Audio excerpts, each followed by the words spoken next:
Hello friends, स्वागत है आपका बहुत बहुत गतिमान IQ स्टडी चैनल में। और जैसा कि आप जानते हैं कि यहाँ पर आपको रीट, ग्रुप डी और NTPC, forest guard, Bihar police, SI वगैरह की क्लास चलाई जाती है।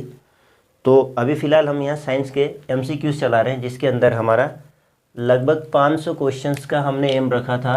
तो ये 500 क्वेश्चंस में 160 क्वेश्चंस हमने यहाँ करवा दिए हैं विथ एक्सप्लेनेशन। जिस क्वेश्चन के बारे में मुझे लगता है कि मुझे आपको समझाना चाहिए वो मैं आपको समझाता हूँ, और जो क्वेश्चन डायरेक्ट आंसर देते हुए चल सकते हो तो वो आंसर आपको बताते हुए मैं आगे की ओर चलूँगा। इससे पहले यदि आप चैनल पर नए हैं तो चैनल को सब्सक्राइब करें, शेयर करें और अपने दोस्तों तक ज़रूर पहुँचाएँ।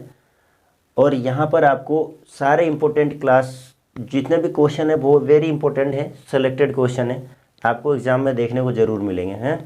तो चलिए चलते हैं आज की वीडियो की ओर। हैं, देखिए आपका 161 नंबर का जो प्रश्न है, ये 161 नंबर का जो प्रश्न है आपको ये क्या कह रहा है।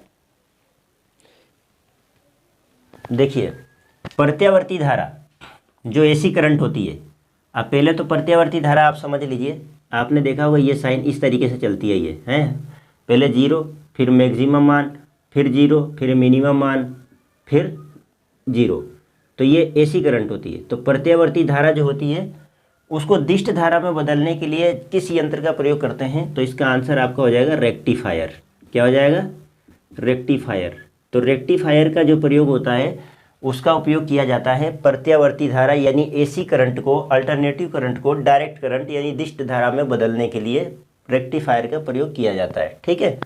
सेकंड क्वेश्चन है 162 नंबर का। देखिए आप, विद्युत बल्ब, आपने विद्युत बल्ब देखा होगा, उसके भीतर कौन सी गैस भरी होती है? विद्युत बल्ब के अंदर कौन सी गैस भरी होती है? तो आप लोग कई स्टूडेंट जानते होंगे और जो नहीं जानते वो देख लें। आर्गन। कौन सी गैस होती है? आर्गन। ठीक है, आर्गन गैस भरी होती है। AR। ठीक है। मानव शरीर में, अब देखिए 163 नंबर का क्वेश्चन है, वेरी इंपॉर्टेंट क्वेश्चन है, कई एग्जामों में पूछे जा चुके हैं, लेकिन एग्जाम का लेवल हाई होता है आपका। ऐसे एग्जाम नहीं होंगे, छोटे मोटे एग्जामों में ऐसे क्वेश्चन नहीं आते हैं। तो मानव शरीर में विद्युत प्रतिरोध कितना होता है? विद्युत प्रतिरोध, अब इससे क्या तात्पर्य है कि जिसमें विद्युत को प्रवाहित होने से रोका जाए विद्युत प्रतिरोध, तो वो विद्युत प्रतिरोध कितना होता है, और वो भी शुष्क अवस्था में। अब इसका मतलब जो मैंने यहाँ कोष्टक में लिखा है शुष्क, तो कहने का मतलब ये है कि या तो आप पानी में डुबकी लगाएं और आगे खड़े हो जाएं तो वो पोजीशन नहीं होगी उसमें, वो शुष्क नहीं होगी। शुष्क यानी आपका जब शरीर सूखा हो, जैसे बिल्कुल आप सूखे अवस्था में खड़े हों कहीं आप बाहर, तो उस वक्त आपकी बॉडी का प्रतिरोध है वो कितना होता है।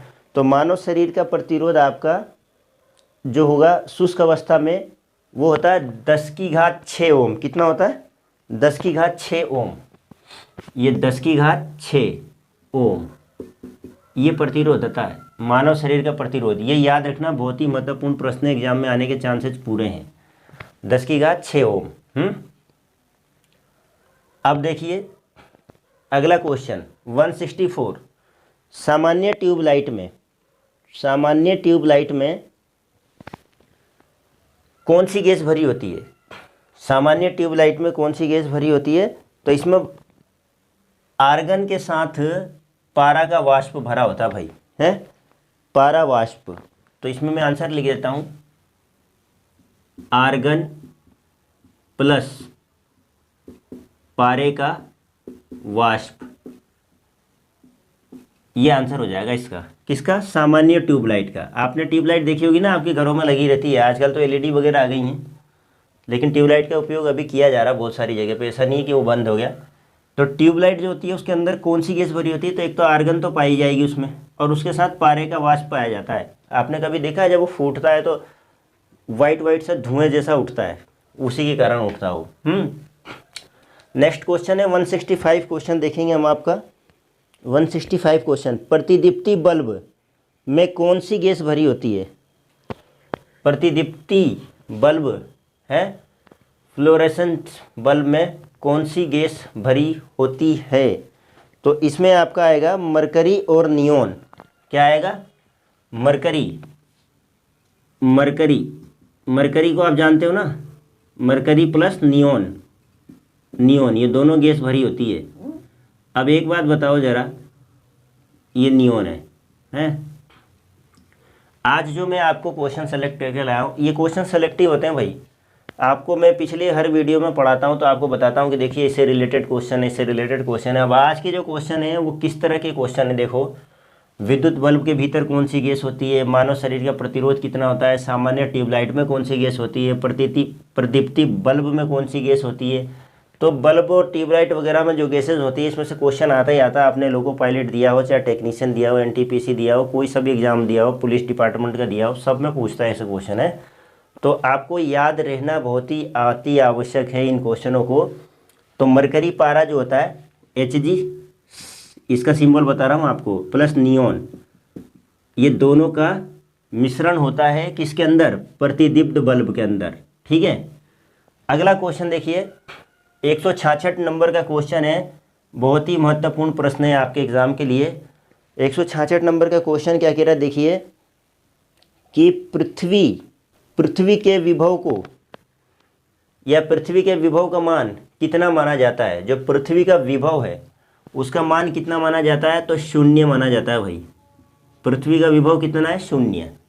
ठीक है, याद रखना इसको, बहुत ही महत्वपूर्ण प्रश्न है। पृथ्वी का विभव 0 होता है, क्योंकि पृथ्वी से कोई आवेश लेने या देने पर इसके विभव में कोई परिवर्तन नहीं होता है। इसके जो विभवांतर है या विभव है, विभवांतर नहीं बोल सकते हम, विभव बोल सकते हैं। कोई भी आवेश पृथ्वी से लिया जाए या पृथ्वी को दिया जाए तो उसके विभव में कोई चेंजेस नहीं आता है। इस कारण इसका विभव का मान क्या होता है, 0 होता है, पृथ्वी के विभव का मान। अगला क्वेश्चन देखिए आप, ये भी महत्वपूर्ण प्रश्न है लेकिन कई लोगों को याद होगा। विद्युत आवेश को संग्रहित करने के लिए या एकत्रित करने के लिए, संग्रहित बोलो या एकत्रित बोलो, हैं, तो किस उपकरण का प्रयोग किया जाता है। किस उपकरण का प्रयोग करते हैं भाई, संधारित्र का, कैपेसिटर का, है ना। तो ये संधारित्र का प्रयोग किया जाता है। किसका, संधारित्र का। आंसर हो गया आपका। अगला क्वेश्चन देखो आप, वेरी इंपॉर्टेंट क्वेश्चन है, 168 नंबर का क्वेश्चन है, बहुत ही ज़्यादा महत्वपूर्ण क्वेश्चन है ये, कि विद्युत विभव क्या निर्धारित करता है।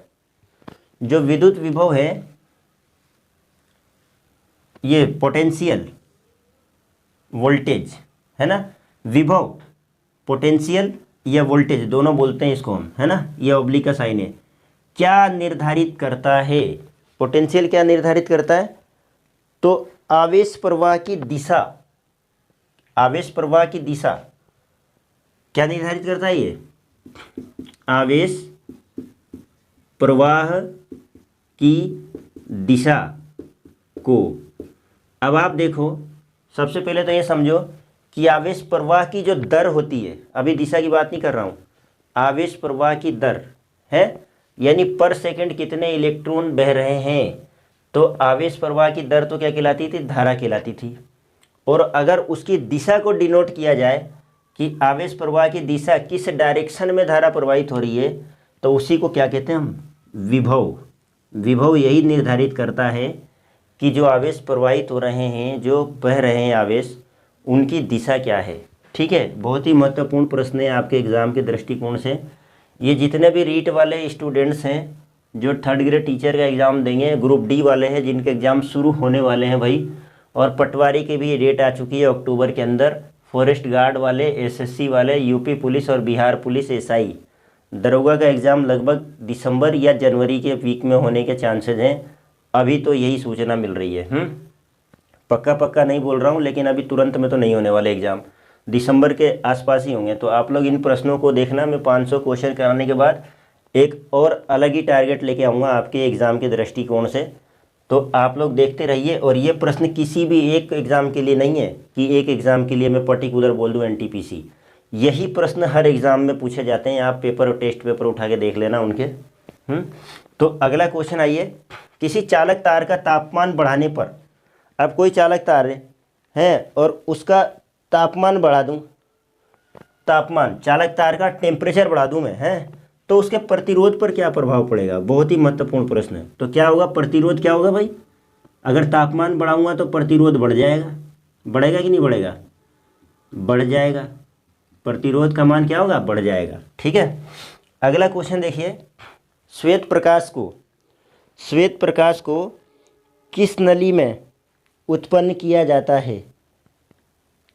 नली में कैसे उत्पन्न किया जाता है, मतलब जो श्वेत प्रकाश होता है, वाइट लाइट जो होती है आपकी, इसे नली में कैसे उत्पन्न करते हैं तो इसको किस प्रकार से, तो इसमें क्या होता है, तंतु होते हैं। श्वेत प्रकाश जो नली होती है, श्वेत प्रकाश को नली में कैसे उत्पन्न करते हैं, तो तंतु को, फिलामेंट जो होता है, तंतु को गर्म करके, है बल्ब देखा ना आपने, वाइट बल्ब, तो तंतु होता है, उसके अंदर फिलामेंट होता है, वो गर्म होता है और वाइट प्रकाश क्या होता है, वो रिफ्लेक्ट करता है, यानी देता है। अतिचालक का प्रतिरोध कितना होता है?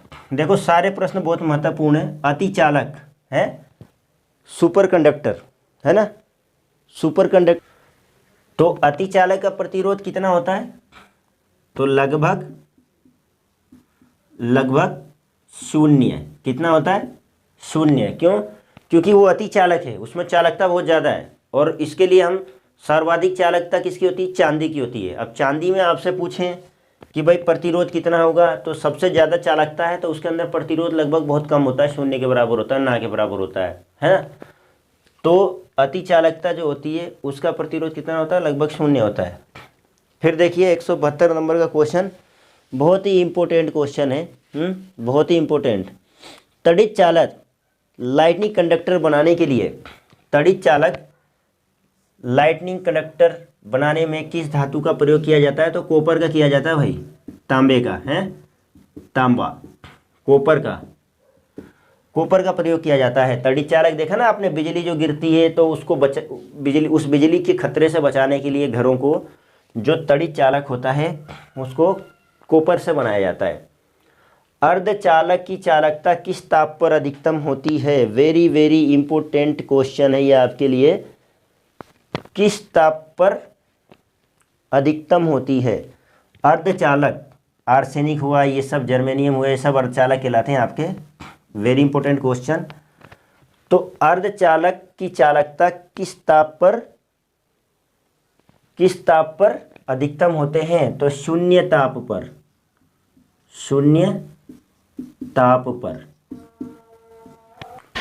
तो देखिए ये क्वेश्चन अभी मैंने अब आपको बताया कि अर्धचालक की चालकता किस ताप पर अधिकतम होती है, तो शून्य ताप पर। किस पर?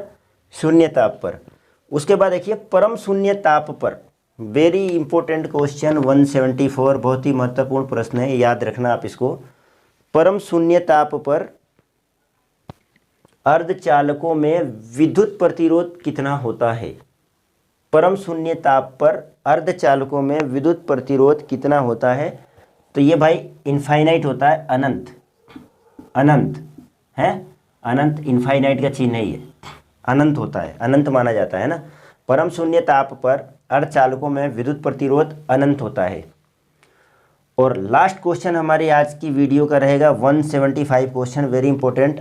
अति चालकता सुपर कंडक्टिविटी के क्या लक्षण होते हैं? तो क्या लक्षण होते हैं ये आपको बताना है अति चालकता के। तो इसमें जो पारगम्यता होती है वो शून्य होती है। क्या होती है? तो आंसर हो जाएगा शून्य पारगम्यता, शून्य पारगम्यता, ये लक्षण है इसकी, है। अति चालकता सुपर कंडक्टिविटी की क्या लक्षण होते हैं? अति चालकता के क्या लक्षण होते हैं? तो शून्य पारगम्यता, ये इसके लक्षण है, ठीक है। तो आज की वीडियो में आपको 175 क्वेश्चंस मैंने कराए हैं, ठीक है। तो ये लास्ट क्वेश्चन था हमारा, तो ये बहुत ही महत्वपूर्ण प्रश्न था। और आज की वीडियो में जो हमने आपको ये क्वेश्चन कराए हैं ये आपके लगभग 175 क्वेश्चन हो गए हैं। और इसके आगे की सीरीज़ जो आपके इम्पोर्टेंट MCQs हैं लेकर मैं अगली वीडियो में आऊँगा। तो यदि आपको ये क्वेश्चन आपको इम्पोर्टेंट लगते हैं तो आप चैनल को सब्सक्राइब करें, शेयर करें। और भाई क्या है कि इन्वायरमेंट है, कुछ नेचर की देन है, कुछ बीमारियों की प्रॉब्लम है, इस कारण से क्या है वीडियो कभी कभी लेट हो जाती है, मैं टाइमली नहीं बना पा रहा हूँ क्योंकि मेरा भी स्वास्थ्य ठीक नहीं था। तो इसके लिए थोड़ी देर हो गई, इसके लिए मुझे बहुत बहुत खेद है। तो अभी मैं कोशिश करूँगा कि आपको कंटिन्यू मैं मटेरियल अवेलेबल कराता रहूँ, पढ़ाता रहूँ। और इसी चैनल पर मैथमेटिक्स की क्लास भी चलाई जाती है काफ़ी दिनों से, उसकी भी वीडियो नहीं आई है, जल्दी मैथ्स की वीडियो लेके आऊँगा मैं आपके लिए हैं। और ये साइंस का जो डिस्क्रिप्टिव थ्योरी है वो भी लेके आऊँगा। तो इसी के साथ आज की वीडियो से लेते हैं विदा। टेक केयर, ध्यान रखें और पढ़ाई करें। धन्यवाद, जय हिंद।